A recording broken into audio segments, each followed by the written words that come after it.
Ito pa. Ito pa. Ito sa itayos yung hallway mo. Hallway. Tapos ito yung gawa. Ito yung ginawa nila. Which is babaguhin ko. Ay takpang ko lang yan. Tatakpang ko yun dun.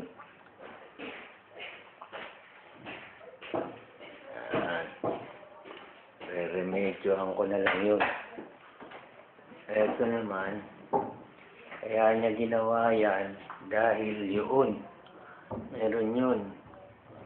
Gagawin ko, babakbakin ko yun para malipat ko to. Ayan, lipat natin to. Yan yun. Makita mo. Babakbakin ko yun para malipat ko ito doon.